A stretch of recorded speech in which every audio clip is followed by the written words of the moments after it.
Thank you, Deirdre. I think Liv's going to put up on the screen the presentation. For those of you who might be a bit confused if this is an Australian presentation, my accent may betray my roots, which was a few miles up the road from where Deirdre is right now in Exeter, in Leamington Spa. Okay, so our title is From Looking Down a Wishing Well to Exploring Wide and Deep Oceans of Opportunity.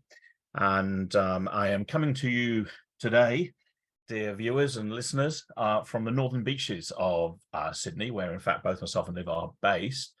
And this was a photograph that Liv found. It was taken only a few days ago off the coast of Curl, which is a northern beaches suburb, not far from where I am or live, with these beautiful dolphins. And we love this because it really epitomizes the curious and playful exploratory and opportunistic activity that we want to see from young people in career development. So it's sort of, we want them to be as free as dolphins and surfing the waves and exploring and being curious and being lovely and pleasant and along the way as well.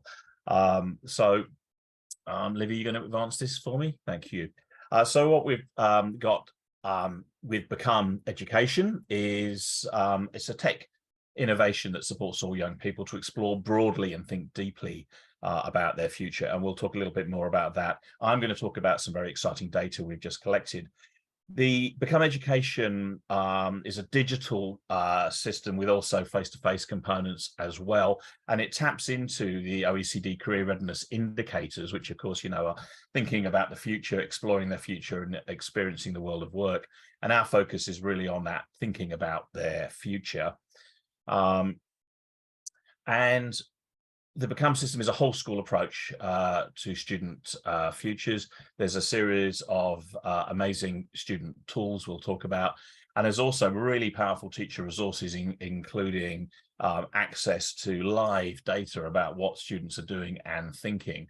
All of this is, of course, digital. All of this is online, interactive, and live. And it's a wonderful thing. So we're going to be talking about some data we've collected from a variety of schools while using this system. If you want to find out more, go to Become Education and you'll see on the slide some of the things. But let's get into the data. Let's get into the numbers. We collected data from over 7,000 young Australians from year 5 up to year 10. And we're going to show you some data capturing their thinking about their futures before they go through the career, the Become system. And one of the first things we want to show you, and in a sense, we think this is quite shocking data, or this is not optimistic. So, you know, who better than a whinging Pom to start talking about some of the negative things in career development? If you want to move the slide on there, Liv, lovely. 50% of our sample aspire to one of only 10 occupations. Now, in the Become system, there are over 52,000 different occupations, right? 52,000. These students can't come up with more than 10. And this is echoing strongly OECD data in the same kind of thing, and Melbourne University research as well, with a much smaller sample, albeit, but nonetheless, same kind of pattern. And if you look along that axis there, you'll see some very typical things coming up, like, you know, athletes and competitors and performing arts as examples. And if we want to move on to the next slide, there's no difference between males or females in relation to this. Those are not particularly significant differences. Over half of the males and half of the females in our sample, about 3,500 each roughly, aspire to only 10 occupations. So we've seen this tremendous concentration. I personally think some of this is a lag on these old 1950s ideas of the ideal job and fit and narrowing people down and all of that good old John Holland stuff. And people's parents have been through this, teachers have been through this. It's almost the default position, in my view. And I think that's possibly there. And in a way, we naturally parent people and parent children into thinking, what are you going to be? What are you going to be? Having to make them decide all the time. And my dear friend, the late John Crumboltz, always said, you don't have to make your mind up. You don't have to decide. And I agree with that. Can you move on to the next one? Thank you. But if we look at the comparison between males and females, the top 10s are actually very different. If you look through these lists here, the males in the left-hand column there, we're seeing pro sports, engineering, construction, doctoring, performance, architecture, business, programming, writing. If you go over to the females, performing arts and doctor, sure. We've got visual arts and design, teacher, we've got veterinarian, counselling and mental health studies, nurse, and medical assistants. So you're seeing, in fact, half of the top 10 for the males and the females in very large samples are different. And I think when you start to look at those, you can start to see the sort of sex role stereotyping coming out, all that stuff that Gottfredson talked about many years ago, and it's still there, right? It's still there.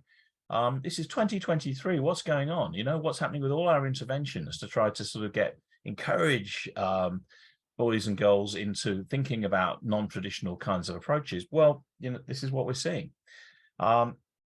In other words, this is really the case for actually wanting to have some really good quality career education interventions to broaden these people out, to turn them into these curious, playful dolphins, to start exploring more. But let's zoom in a bit and start looking at things in terms of actual school level data. And when we go down to that level, it kind of gets worse in a way. 68% at the school level aspire to 10 occupations.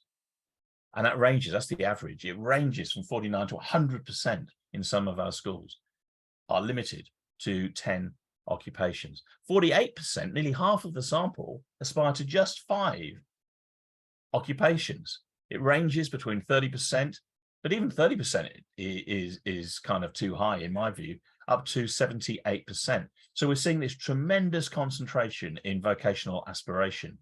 And this is a huge challenge, I think, for us, and a rationale for career education intervention. I think this is a really important thing. All those employees who aren't lucky enough to fall in the hot 5 are going to have skill shortages if this turns into occupations. This is not a great way to go for the labour market either. Interestingly, if we start looking at context, we start seeing some other kind of issues here. All our schools in Australia are rated on an ICSEA score, which is a socioeconomic rating, and the average is 1,000 and a standard deviation of 100. So we've got here school 1 is an ICSEA school with a score of 1,222, which is 2 standard deviations away from the mean, meaning it's in the top 5%, right? And we're comparing it with a school which is just below the average. It's about half a standard deviation away from the average. So it's going towards the lower socioeconomic level, but not as extreme as school 1. But even so, that is enough to show a really big difference in the occupations which people are aspiring to in those schools. So we're seeing, as a function of socioeconomic advantage, different aspirations coming through, irrespective of the talents and the skills of those young people. They seem to be narrowing down or being pushed towards particular careers. And again, I think when you start looking at lists with things like, you know, doctors and physicians in a high socioeconomic status school, that probably fits our kind of suspicions about what's going on. High status jobs that people are have the confidence to aspire towards those perhaps in those schools, whereas perhaps they don't quite so much in the other ones. So that, again, I think is really worthy of an awful lot more research. And that's this kind of power of the stuff that we can pull out through the Become system to allow policy planning and school policy planning. So this goes beyond the career educator. This goes right across the school. It goes to principals, and it goes beyond that to educational authorities and to governments in terms of what they can do to intervene. We've also got intriguing data about literally the kind of the socioeconomic environment in which they find themselves, the geographic environment in which they find themselves. And these are the top 5 for schools which are close to military bases. And guess what? Coming in there into the top 5, national security. So if you're seeing kind of, fighter jets whizzing over your head every couple of minutes, then suddenly that goes up. Maybe people have got family members who are working in these sorts of facilities, which obviously usually employ a lot of people. So where you live has an impact. You live near a prison, you aspire towards law enforcement. You can see there's a career in locking people up, perhaps. So again, the where you live will influence those sorts of thinking. And again, we want to say to yourself, okay, that's fine in some respects, but we don't want people to be limited and narrowed down too much simply by their physical or their socio-economic environment. So I think that is an issue for us. The data indicates that young people are staying passively or possibly tenaciously within their lane, and they're not active in exploring or designing their future in a meaningful way. They're not the dolphins that we are looking for, surfing those waves of possibility and exploration. So there's loads more data we're going to be analyzing, and look out for white papers and possibly even academic papers on this data. It's a huge, rich data set, and we'll be talking a lot more about that in the future. So stay tuned to us. I'm going to hand over, which is probably the best news I've heard all day, to Liv, who's going to take you through some more of the details of the Become system. You're really on time, Jim. That was fast talking for you. That's awesome. So yeah, we're really excited to see this data, and really when we share it with schools and systems, how transparent it is and how powerful it can be for them in terms of, and for convincing, there was a question earlier about how do we get schools on board, for showing them the picture of their aspiration in real time, not waiting for destination data, but being able to show them how they can broaden aspirations and have a real impact. So the question we ask is then, are they writing their own narrative? Is this a natural fall in, or are they conforming to this narrative? And if so, where is that coming from, and what do we do about it? And the Monash Uni paper, Young Women Choosing Careers, Who Decides, I think it was a webinar on this week, has some really interesting piece of data in it by Dr. Joe Gleason and the team. And when we say, are they choosing their own narrative?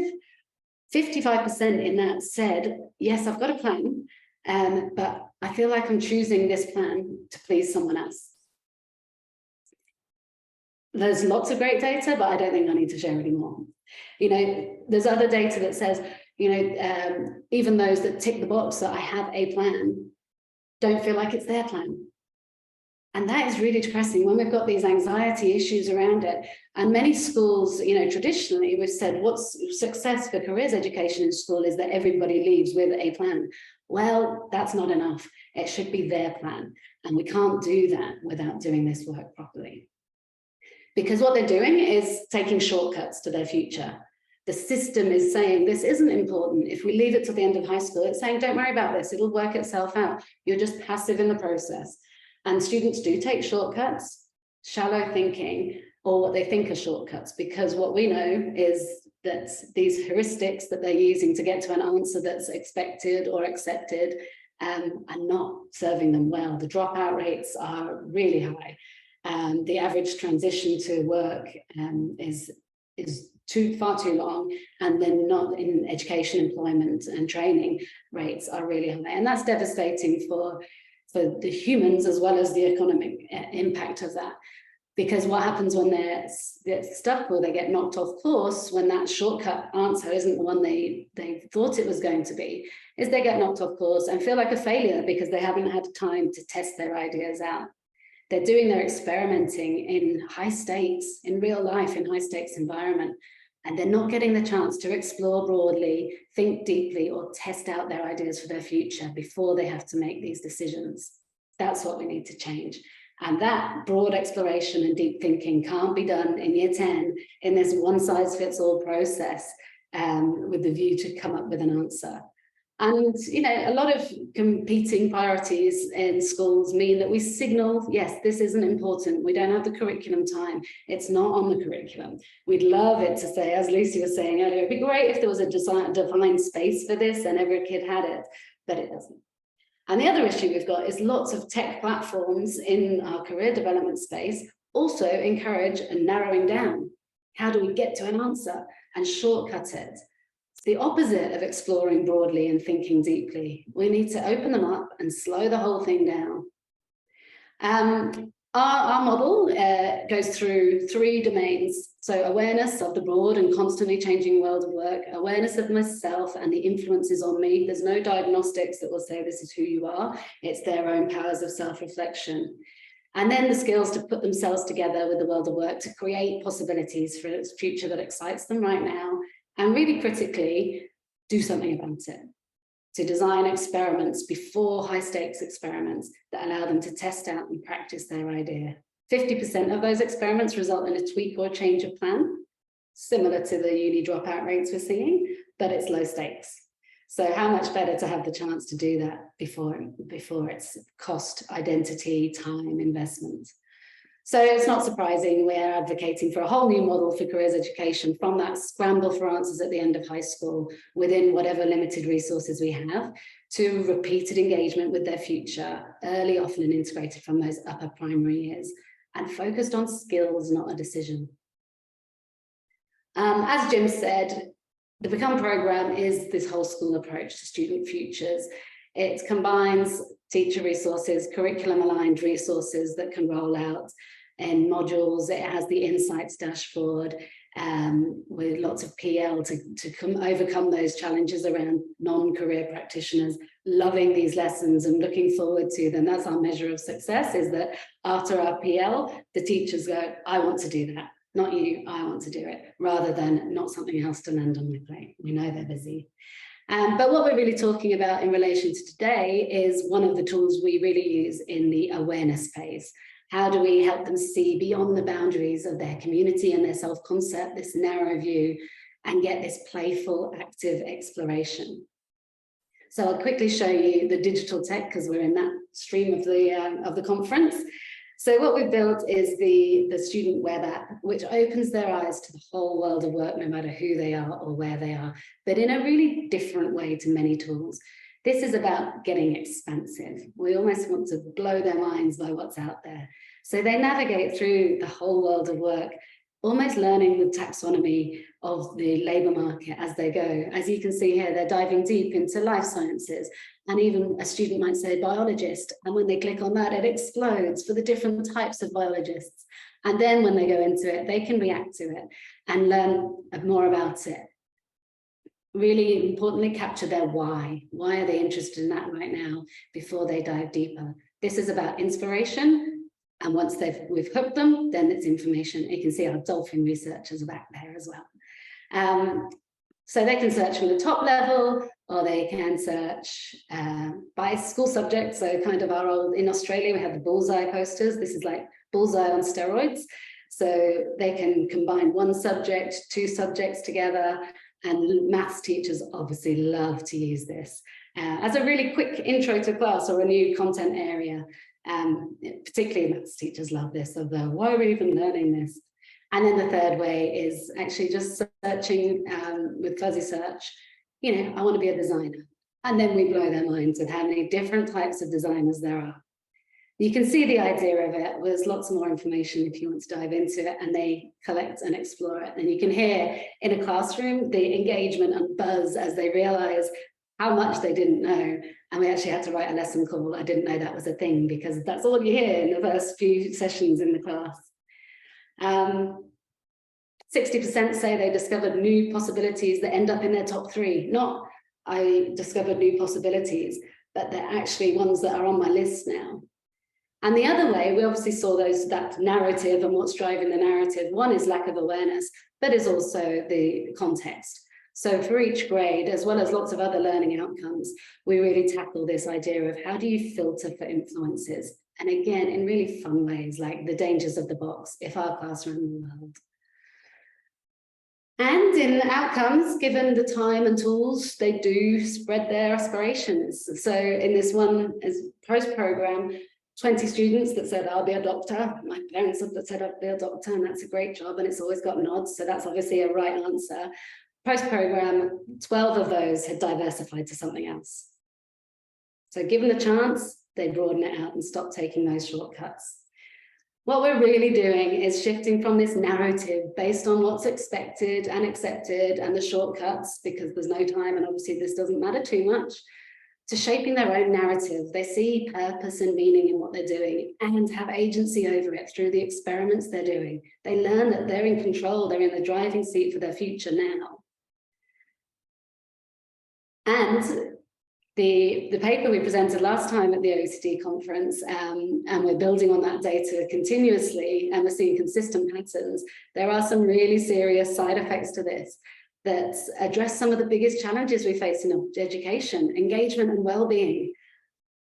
We're seeing an increase in how relevant is your learning to your future by 20%. And nearly 70% say this is a really practical way of delivering well-being. So those teachers that are bored of talking about mindfulness and asking how people feel are loving this. We all know who are in this space how careers education and well-being outcomes are aligned. So yes, we're preparing them for a future of change and uncertainty, but we're also inspiring them for today. And why would you not do that earlier? That's what we believe in. It should be a future design. Fabulous. And if anyone wants to hear any more or would like to be part of this work, please use the QR code here. Fantastic. Thank you very much, Jim and Liv. What a fabulous initiative. It just really makes me aware that, you know, there's so many exciting ways in which we can bring careers alive to children and young people. You know, that's a great presentation. Thank you. We have a few questions. So if I may, in no particular order, I'll maybe pick up on the question, first of all, from Aisling Murray Fleming over in Ireland. And Aisling would be interested to know if the data set was broken down by age. Did choices expand or narrow as the students move through education? Great question. Jim, would that be for you or Liv? You're on mute. I'm going to have a chance to talk because he's on mute. I'm so excited. I can't wait to press a button. Yeah, it's a great question. It's a really great question. The data is broken down. It's very rich. There's an awful lot of stuff in there, and we've only sort of presented the tip of the iceberg. But yes, we've got the data on all of the things you're talking about. And yes, my early view, which I'll yet to formalize playing through the data, is we are seeing that narrowing effect. We saw that in the data set last year, and we're seeing a similar thing now. There's some interesting technical issues about coding data, which I could really excite you about at first thing in the morning or last thing on a Friday afternoon, but I'm sure you don't want to go into that, about how you code jobs and how you can get different outcomes. So there's working out a metric of concentration is an interesting concept of in itself, and it's quite a useful research thing to do, but we're doing it. And we are seeing that narrowing down. So yeah, and again, we don't think that's a good idea, you know. And maybe to preempt another question, this is based, and for those of you who've kind of followed my work, you might see echoes. It's based on the chaos theory of careers, and that's why I'm so excited that I've got involved and come on board with Become, because people have been asking me for 20 years, oh, this is all very well, Jim, but how do you use it, or how do you do it, or how do you apply it? Well, you know, it took someone smarter than me, like Liv and her colleagues, David Wilson and others, to do that for me. But yes, so it picks up on that idea, that essential philosophy of broadening people and keeping people open to opportunities and teaching them how to make decisions and how to spot opportunities as things change in their lives, throughout their lives.